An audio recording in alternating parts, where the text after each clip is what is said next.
Atos processuais. E os atos processuais vão ser regidos por toda aquela estrutura, informalidade, economia, simplicidade e assim por diante.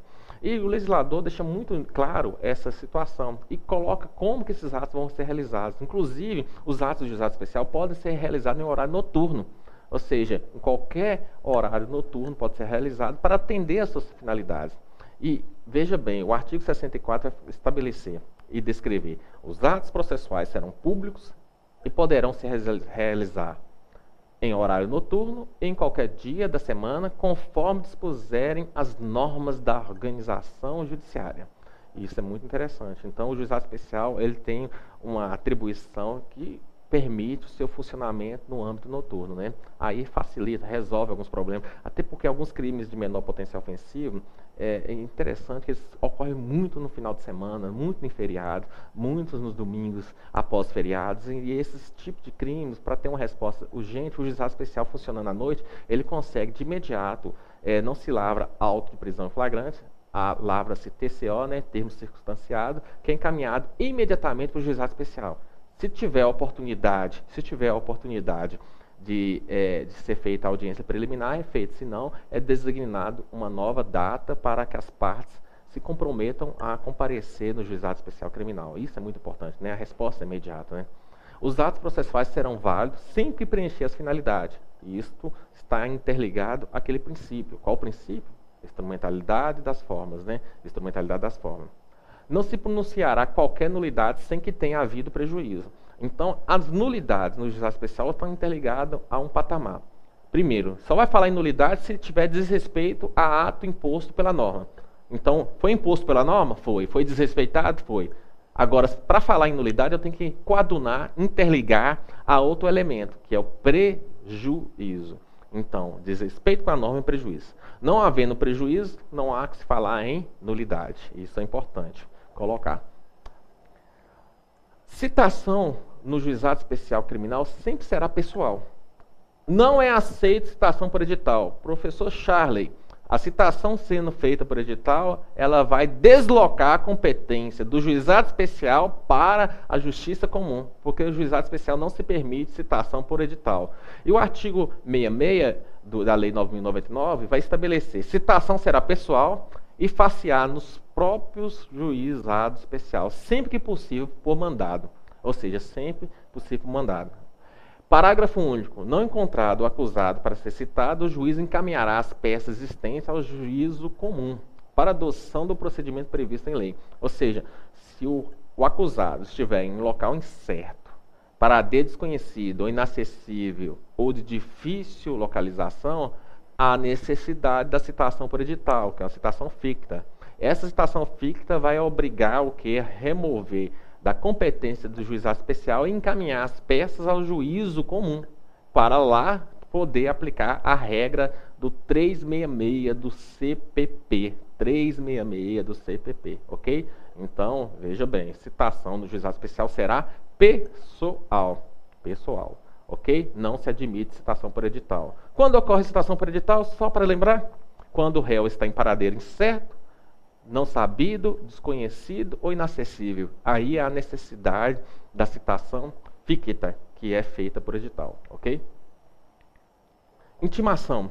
O artigo 67 da Lei 9.099, ela vai estabelecer que a intimação far-se-á por correspondência, com aviso de recebimento pessoal. Isso é importante, né?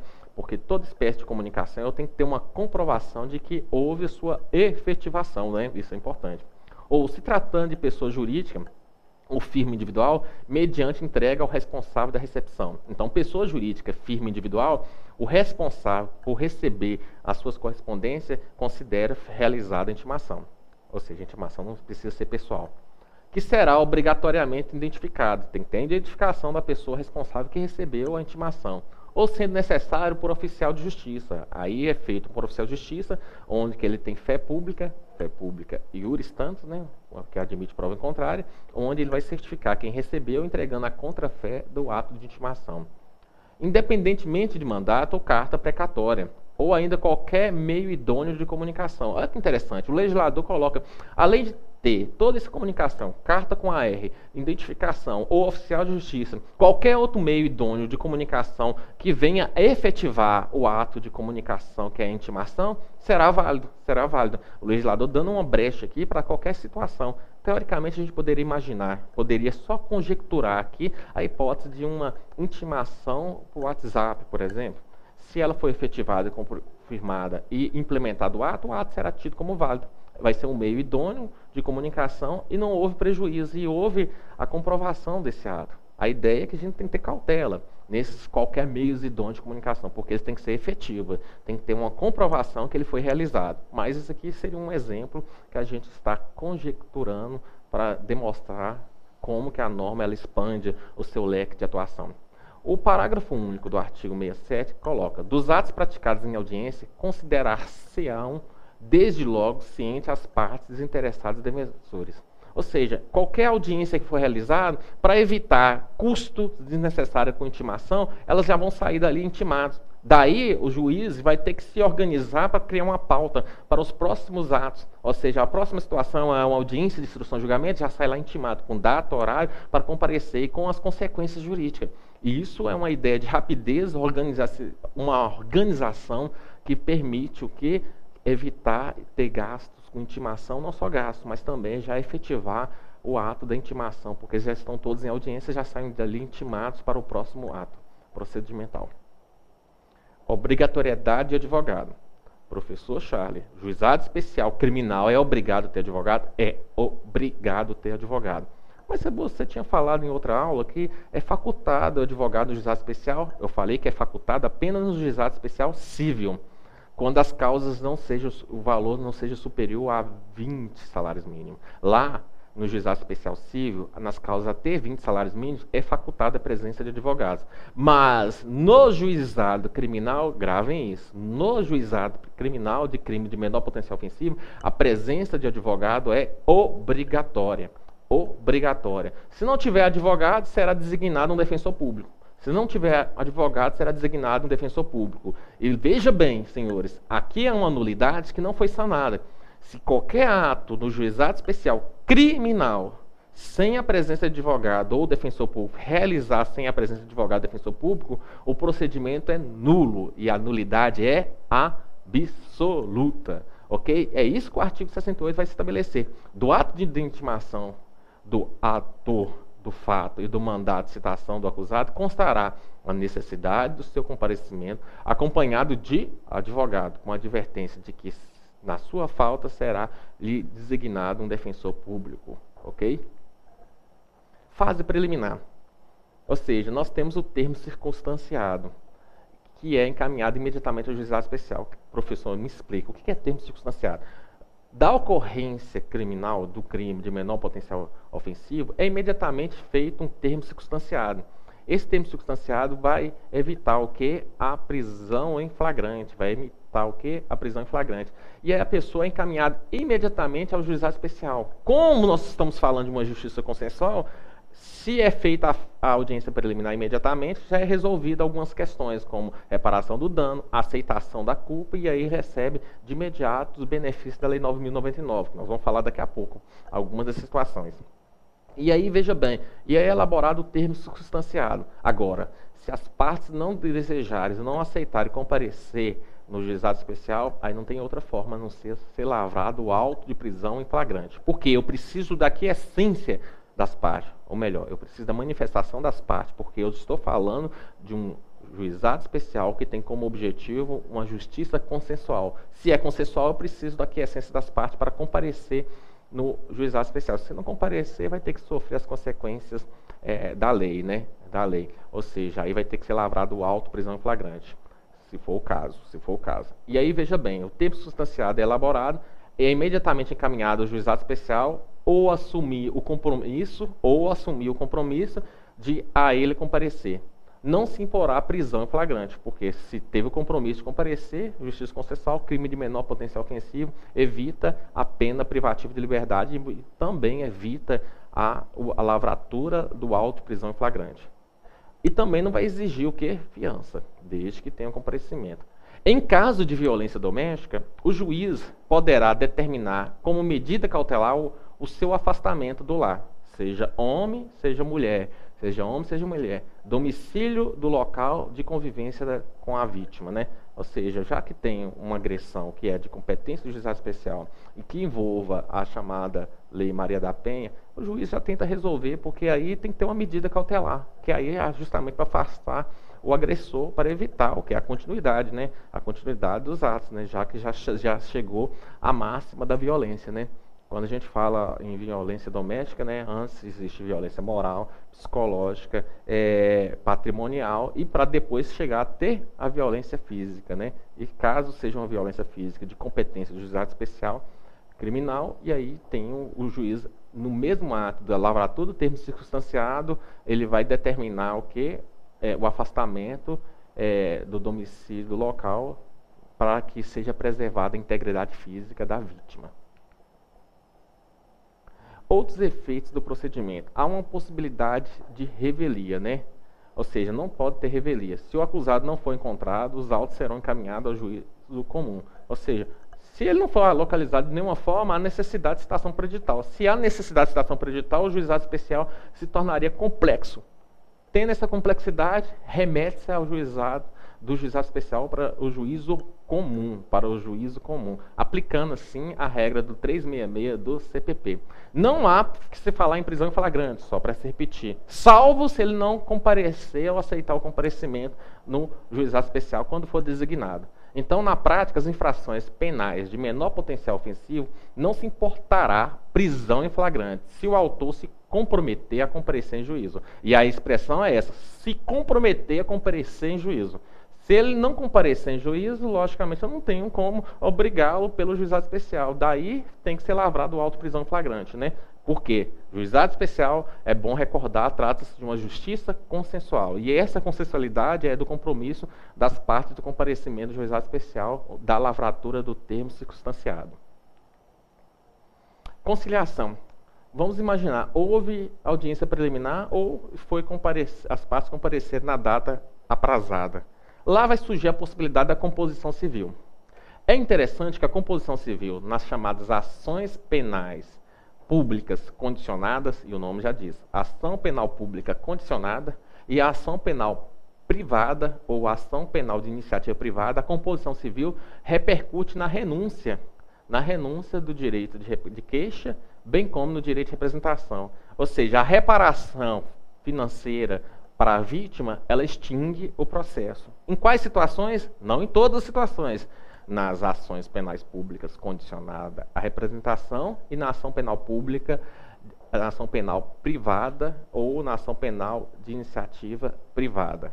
Já na ação penal pública incondicionada, a composição civil pode ser realizada? Pode, mas ela não gera extinção do processo.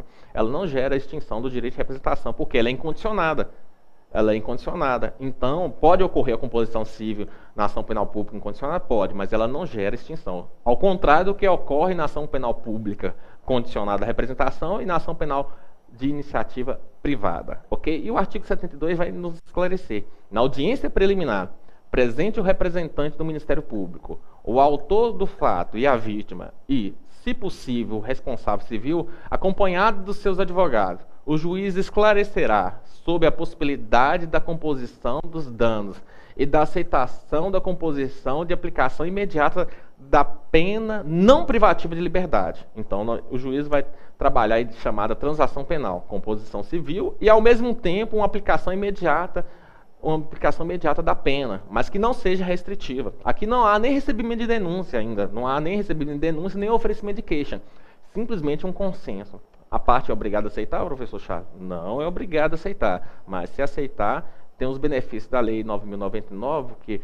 o julgamento pelo juizado especial daqueles que se beneficiam, eles considerarão primário e não pode, aí, logicamente, se consideram primário e não vai aparecer nas suas fichas de antecedentes, a não ser para fins da justiça própria. Ou seja, a 9.099 ela é um benefício para não deixar margem de sujeira no seu nome. Se você pedir uma certidão negativa lá, ela vai ser negativa. As informações do juizado especial, da composição, da aceitação imediata da transação penal, ela repercute apenas para fins da justiça e de investigações, mas não para a sua vida. Você vai ter uma ficha que não vai acusar nenhuma espécie de crime, ok? Isso é importante.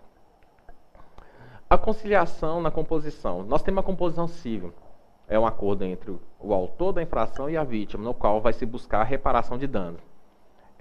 Essa conciliação, ela constitui título executivo, judicial, ela provoca a renúncia do direito de queixa, ou seja, na ação penal privada gera a renúncia da queixa, bem como na ação penal pública condicionada à representação, renúncia também da representação, impedindo assim o prosseguimento criminal. Então provoca, em outras linhas, a extinção da queixa-crime, que é a ação penal privada, e da ação penal pública condicionada à representação.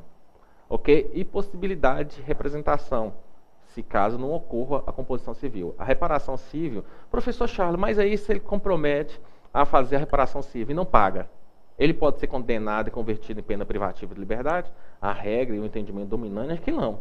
O que foi repercutido em valor financeiro é financeiro, deve ser cobrado na esfera civil e não vai ser convertido em pena privativa ou restritiva de direito. Mas, professor Charles, eu vi um dispositivo da Lei 9.999 colocando nesse patamar. Esse patamar ele já foi estudado e a jurisprudência transformou que quando se fala em composição civil, a cobrança deve ser na esfera civil e não na esfera criminal, ok? Na esfera criminal. O que acontece nas conciliações? Vamos falar um pouco das conciliações. Os conciliadores vão ser os auxiliares da justiça, né? Recrutados na forma e na lei local, de preferência entre bacharéis em direito, né? Mas na prática é raro a gente ver um bacharel de direito atuando como conciliador. Normalmente a gente visualiza, são estudantes ainda fazendo estágio e exercendo essa função de conciliadores, né?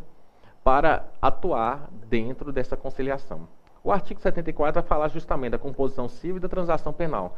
A composição civil será reduzida por escrito. Olha assim, mesmo sendo feito oral, tem que ser tem aí a observância de ser feito por escrito. E a exigência da lei. Por que essa exigência, professor? Já que nós falamos em oralidade. Essa exigência se faz porque é um ato que vai ter um reflexo no campo civil e no campo penal, que é muito importante. Então, é um ato que tem alguma essência que tem que ser comprovado e caracterizado. É homologada pelo juiz mediante sentença irrecorrível, terá eficácia de título a ser executado na esfera do juízo civil. Aí o parágrafo único vai falando, em tratando de ação penal de iniciativa privada e ação penal pública, nós já falamos sobre isso, e é bom só para frisar, a representação e o acordo homologado acarreta renúncia do direito da queixa e de representação.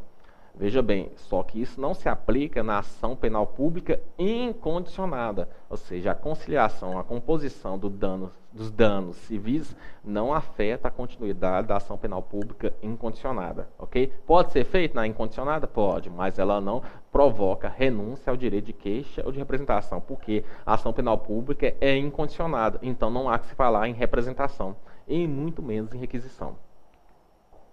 Não obtida a composição dos danos civis, nós vamos continuar o procedimento. Ou seja, não houve acordo sobre a questão da reparação civil. Aí o artigo 75 vai estabelecer, não obtida a composição dos danos civis, será dado imediatamente ao ofendido a oportunidade de exercer o direito de representação verbal, que será reduzida a termos, né? E aí a parte poderá fazer a representação. E aí, veja bem, o parágrafo único. O não oferecimento da representação na audiência preliminar não implica decadência do direito, que poderá ser exercido no prazo previsto em lei, né? Prazo previsto em lei. Salvo engano, a parte pode ser intimado e terá um prazo de 2 meses, né, para fazer essa representação após a notificação. Se não fizer representação, aí nós temos uma condição de procedibilidade. Essa condição de procedibilidade impede que seja oferecido a denúncia na ação penal pública condicionada à representação. Efeitos da composição civil. Nós já tínhamos colocado, e é bom só reforçar, constitui título executivo judicial, permite a busca e implementação do acordo no juízo em caso de descumprimento, ou seja, o descumprimento feito no juizado especial criminal da composição civil pode repercutir na esfera civil. Renúncia ao direito de queixa e representação, extinção da punibilidade, não gera extinção na ação penal pública incondicionada, é bom frisar isso. E também concretiza a composição e homologado o acordo pelo juiz, extingue a punibilidade do agente. Então a composição civil, ela extingue a punibilidade em quais situações? Na ação penal pública condicionada, na ação penal privada de ação penal privada ou ação penal de iniciativa privada, ok? Na ação penal pública incondicionada não gera extinção da punibilidade. Pode ser feita com posição civil? Pode, mas não gera extinção da punibilidade.